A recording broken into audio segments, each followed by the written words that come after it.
Kenapa banyak bantuan tidak powerful dalam melayani? Kenapa? Terlalu pakai logika. Saya ini sering guyon ya. Kalau ada orang jual beli otak, ya, otak saya ini paling mahal. Kenapa? Jarang saya pakai, Pak Sekar. Jarang saya pakai. Karena saya selalu pakai apa? Intuisi. Saya pakai intuisi. Intuisi tadi apa? Daya kreativitas ilahi. Lalu saya menyadari ada Tuhan di dalam diri saya. Saya menyadari bahwa saya diciptakan segambar dengan Tuhan. Ketika belum ada penyadaran itu, banyak orang tidak powerful di dalam pelayanan dan di dalam kehidupannya. Sering saya katakan apa? Ketika kamu sudah punya hubungan baik dengan Tuhan, ingat-ingat ya, ketika kamu sudah punya hubungan baik dengan Tuhan, maka semua aspek kehidupanmu pasti menjadi baik. Ya. Maka setiap saat yang saya bangun adalah apa? Kesadaran. Maka di pagi hari sebelum saya beraktivitas terus sekalian, saya membangun hubungan baik dulu dengan Tuhan. Dalam rangka apa? Dalam rangka menjaga kesadaran saya. Hal utama yang saya lakukan di pagi hari adalah membangun komunikasi dengan Tuhan. Hubungan intim dengan Tuhan. Jadi seringkali banyak orang lupa akan hal itu. Atau mungkin karena terlalu sibuk, akhirnya lupa membangun hubungan intim dengan Tuhan itu. Padahal itu dasar bagi sekalian. Ini janjinya Tuhan ya. Ketika kamu sudah punya hubungan baik dengan Tuhan, semua aspek kehidupanmu pasti menjadi baik. Karena saya tahu hal itu bagi sekalian, maka yang utama dalam hidup saya, hidup kami adalah bagaimana setiap pagi membangun hubungan baik dengan Tuhan. Kalau dipikir ya, saya ini seorang pimpinan yang saat ini membawai 75 perusahaan lebih, Mas. Kira-kira Bapak bayangkan gitu, kira-kira wah kayaknya saya super sibuk gitu ya. Padahal enggak. Hari-hari saya justru lebih banyak apa? Mendampingi banyak orang. Saya ini jarang bicara bisnis. Di setiap kesempatan, kalau itu event bisnis, paling saya bicara bisnis itu tidak lebih dari 5 menit. Tetapi selebihnya dari itu, saya selalu bicara tentang apa? Tentang nilai-nilai kehidupan, tentang pengajaran. Ya, saya mengajar banyak orang. Saya sudah tidak dipusingkan lagi dengan bisnis. Tetapi bisnis terus berkembang, terus bertumbuh. Ya. Jadi ketika kita punya hubungan baik dengan Tuhan tadi, otomatis bisnis itu berjalan.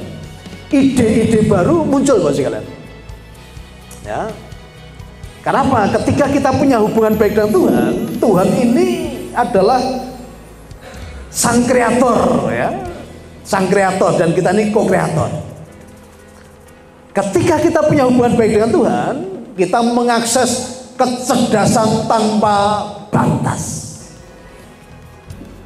Bahkan kemarin di Bandung, Bapak sekalian, mungkin tidak lama lagi kita akan meresmikan pabrik teh yang ribuan hektar, dan nanti kita akan ekspor ke Cina, karena kemarin juga perwakilan buyer dari Cina datang. Ternyata teh ini sangat luar biasa ya, manfaat dan kandungannya. Tapi selama ini di Indonesia lebih terkenal kopinya daripada tehnya. Lalu kalau kita ngajak orang, ayo ngopi-ngopi dulu gitu ya, jarang sekali ayo ngeteh-ngeteh dulu gitu. Karena kalau teh di Bandung pun beda Pak ya, ngeteh-ngeteh dulu, ngembak-ngembak dulu ya. Teteh ya, teh ya. Tapi nanti dengan kita masuk di bisnis teh, saya akan, kemarin sudah saya sampaikan ke manajemen, Ayo mulai dibangun literasi dan edukasi. Ternyata teh itu manfaatnya luar biasa. Ada teh hijau, ada teh putih, ada teh hitam. Dan ini yang harus disampaikan ke masyarakat bahwa ternyata teh-teh yang sering kita konsumsi itu memang secara kualitas kurang. Karena yang bagus-bagus itu diekspor Bapak sekalian. Ya, yang bagus-bagus itu diekspor. Nah, kita ini kadang dapat yang kurang bagus. Tetapi bersama Dinasti Nusantara Group, ya, kita akan berikan yang terbaik buat bangsa kita. Saya sudah perintahkan ke manajemen, ya, kasih teh yang terbaik untuk bangsa ini. Jadi ada perimbangan, ya, jangan yang baik dikirim ke luar negeri, yang orang kita malah dikasih yang tidak baik. Tapi nanti pastikan, ya, teh dari Nusantara, ya, pasti yang terbaik, pasti yang terbaik. Ya, Tuhan itu adalah Sang Maha Cerdas. Maka ketika kita sudah punya hubungan baik dengan Tuhan, artinya apa? Kita terhubung dengan Sang Maha Cerdas tadi. Maka kita pun bisa mengakses kecerdasan tanpa batas. Nah, seorang entrepreneur itu lebih mengandalkan intuisinya daripada logikanya, Bapak sekalian. Ya, intuisi itu adalah apa? Daya kreativitas ilahi, itu intuisi.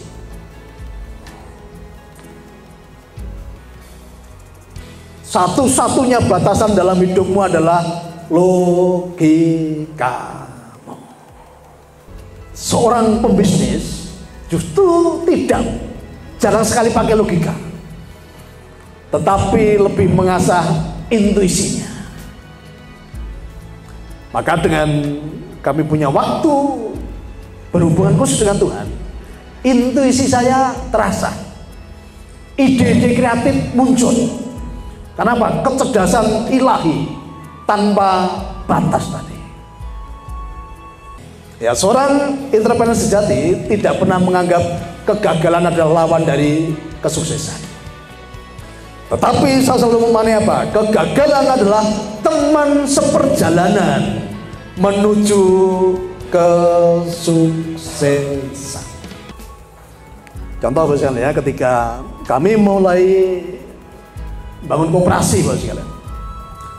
Pertama, koperasi yang saya bangun seperti pada umumnya, serba usaha dan simpan pinjam.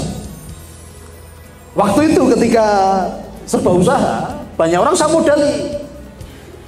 modali, ya, punya ide apapun saya support. Tetapi apa yang terjadi? Ketika ngajukan proposal itu 100 semua nilainya, ya, nilai proposalnya 100 semua.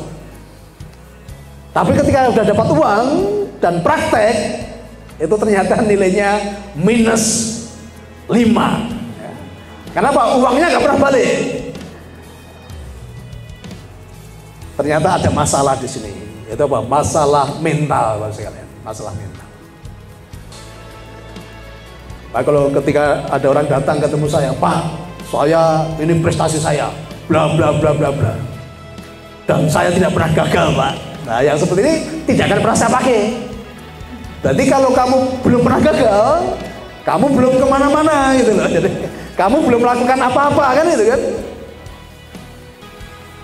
Maka semakin banyak gagal itu semakin bagus, Bapak sekalian. Semakin banyak gagal semakin bagus. Tetapi saya nggak patah semangat. Ya, saya tidak menganggap ini kegagalan, bukan. Seorang entrepreneur sejati tidak pernah menganggap kegagalan adalah lawan dari kesuksesan. Seorang entrepreneur sejati selalu mengatakan apa? Kegagalan adalah teman seperjalanan menuju kesuksesan.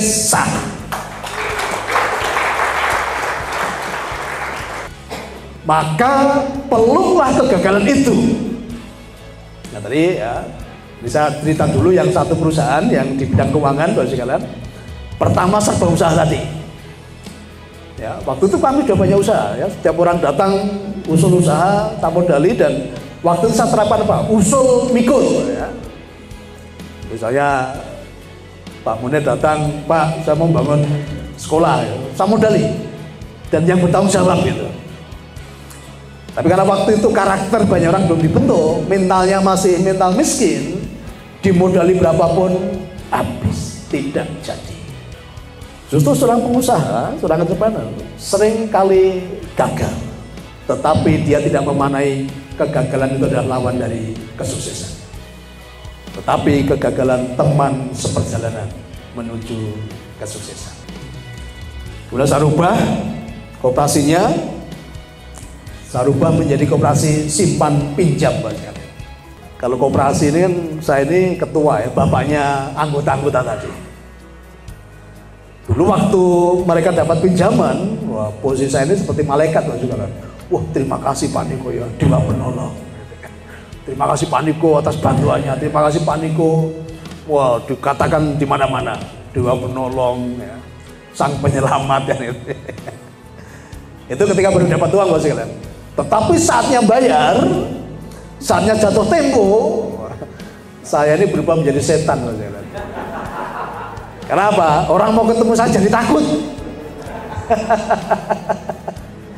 Handphonenya ditelepon nggak diangkat. Ya cepat sekali ya, dulu Dewa Penolong setelah jatuh tempo jadi setan, ditakuti banyak orang. Saya datang ke rumahnya aja, ada di rumah bilang nggak ada gitu kan, berarti kan takut itu gitu. Nah ini juga harapannya orang dikasih modal, dipinjami modal, yang punya usaha tadi, usahanya semakin berkembang dan dia bisa mengembalikan utangnya. Tetapi kenyataannya juga tidak bos sekalian. Karena ini dikasih modal berapapun, ini nggak akan jadi. Ya, waktu saya jadi konsultan dulu banyak orang datang, Pak, saya ini pengen usaha Pak, tetapi saya tidak punya modal, saya tidak punya uang. Kemudian ketika saya bertanya, lah kamu butuh uang berapa? Itu dia langsung nggak bisa jawab bos sekalian. Berapa Pak ya kan itu? Tadi mau jadi pengusaha katanya butuh modal dalam bentuk uang, tapi ketika saya tanya kamu butuh uang berapa, dia nggak bisa jawab. Benar nggak? Selama ini Bapak Ibu juga jangan-jangan seperti itu. Mau jadi pengusaha, di sini orientasinya harus punya uang dulu. Tapi kalau ditanya butuh uang berapapun juga nggak bisa jawab. Nah ini masalah ternyata. Ketika kami modali, ya, ini banyak orang ini masih salah dalam tata kelola keuangan. Modal yang seharusnya dipakai untuk mengembangkan usaha, ini salah jalur ini. Nah, ternyata orang-orang ini sudah punya hutang dulu di luar sana. Jadi uang yang dari kami tadi sebagian dipakai untuk nutup hutangnya. Ternyata dia sudah gali lubang, tutup lubang. Maka usahanya tidak semakin besar. Atau banyak orang ketika kami pinjami uang tadi bukan dipakai untuk mengembangkan usahanya, tetapi untuk membranding dirinya. Karena dia mengatakan pengusaha, bagi dia seorang pengusaha itu penampilannya harus mendukung. Maka dulu handphonenya masih biasa, begitu dapat uang pinjaman, handphonenya ganti mas sekalian. Kenapa? Supaya dia tadi dianggap pengusaha sukses gitu. Atau mobilnya ganti, walaupun DP, walaupun kredit. Nah ini banyak orang terjebak di situ. Uang pinjaman tadi bukannya menjadi yang sesuatu yang produktif, tapi malah konsumtif. Akhirnya apa? Menjadi beban. Ketika saatnya mengembalikan, mereka pusing. Maka banyak lembaga keuangan saat itu tidak bisa menyejahterakan anggotanya. Justru banyak anggota dari lembaga keuangan tadi hidupnya semakin susah. Nah dari situ kemudian ini kan masalah nih, beberapa hal tadi kan masalah yang saya bilang tadi. Tetapi saya tidak patah arang bagi kalian. Ya, saya tidak berhenti untuk berkarya. Nah, kalau begini berarti banyak orang belum bisa mengelola keuangan dengan baik. Termasuk para pengusaha ini mentalnya apa? Ketika bicara menjadi pengusaha, nomor satu yang muncul di kepalanya apa bagi kalian? Ketika Bapak Ibu mau menjadi pengusaha, pertama kali yang muncul di dalam otak apa? Modal, ya, modal. Nah, kalau yang pertama kali muncul modal, berarti Anda belum bisa menjadi pengusaha yang baik. Seringkali kita terlalu nyaman dengan kondisi kita. Bahkan banyak orang malah menjual kekurangannya, kemiskinannya. Dia bangga menceritakan ulang-ulang tentang kekurangannya. Ini pun termasuk apa? Zona nyaman. Ya, zona nyaman gak hanya bicara tentang dalam kondisi baik. Dan saya baru dapat kabar banyak lembaga keuangan perbankan NPL-nya akhir-akhir ini meningkat cukup tinggi. Ya, NPL itu rasio kredit macet. Rasio kredit macet. Banyak bank termasuk bank-bank pemerintah. NPL-nya, kredit macetnya meningkat cukup tinggi. Nah, banyak orang tuh terlalu nyaman juga, ada masalah tapi terlalu nyaman dengan masalah itu. Banyak orang tuh nyaman juga di tengah-tengah kekurangan, kemiskinan. Apalagi selalu akeh tunggale golek bolo itu ya. Ketika bantuan ketemu gimana? Jemaatmu, gitu-gitu aja. Wes akeh tunggale nggon koyo bodoh kan itu. Nah, seringkali kita itu apa? Mencari persamaan tapi persamaan yang kurang baik. Dan merasa kalau akeh koncone gitu terus dianggap itu sebagai sesuatu yang wajar ya. Tidak bos. Maka seorang pengusaha dimulai dari apa? Ide tadi, nomor satu ide, ya. Kreativitas, ya, mencipta. Jadi ide tadi munculnya yang paling bagus itu di saat ada masalah. Tadi Tuhan kata apa? Tuhan akan mencukupkan sesuai dengan kekayaannya dan kelimpahannya. Kira-kira kekayaannya ada batasannya enggak? Tidak. Maka punya hubungan yang baik dengan sang sumber kekayaan tadi. Sehingga kamu pun akan mengalami kekayaan yang tanpa batas.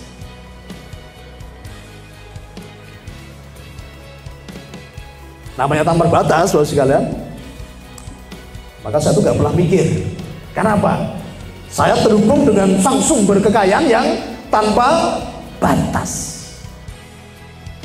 Justru kalau saya pakai logika, itu bicara apa? Keterbatasan.